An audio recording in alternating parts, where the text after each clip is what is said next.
రాష్ట్రపతి ద్రౌపది ముర్ము తిరుచానూరు శ్రీ పద్మావతి అమ్మవారిని దర్శించుకున్నారు.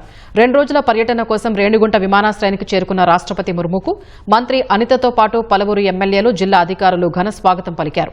అక్కడి నుంచి రోడ్డు మార్గంలో ఆమె తిరుచానూరు వెళ్లారు.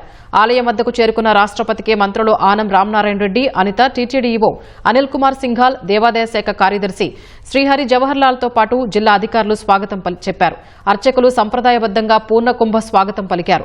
ఆలయంలోని ధ్వజస్తంభానికి మొక్కుకుని శ్రీ పద్మావతి అమ్మవారిని దర్శించుకుని రాష్ట్రపతి ప్రత్యేక పూజలు నిర్వహించారు. అమ్మవారి హుండీలో కానుకలు సమర్పించారు. అనంతరం ఆశీర్వాద మండపంలో రాష్ట్రపతికి అమ్మవారి ప్రసాదాలు అందజేసి శేష వస్త్రంతో సత్కరించి అమ్మవారి చిత్రపటాలను మంత్రులు, టీటీడీ అధికారులు అందజేశారు. అనంతరం తిరుమలకు చేరుకున్న రాష్ట్రపతి ద్రౌపది ముర్ముకు పద్మావతి అతిథి గృహం వద్ద ఘన స్వాగతం లభించింది. రాష్ట్రపతికి హోంమంత్రి Anitha, TTD chairman B R Naidu స్వాగతం పలికారు. రాత్రి తిరుమలలోనే బస చేయనున్న రాష్ట్రపతి ద్రౌపది ముర్ము ఉదయం శ్రీవారిని దర్శించుకోనున్నారు. శ్రీవారి దర్శనం అనంతరం శుక్రవారం మధ్యాహ్నం రాష్ట్రపతి హైదరాబాద్ వెళ్లనున్నారు.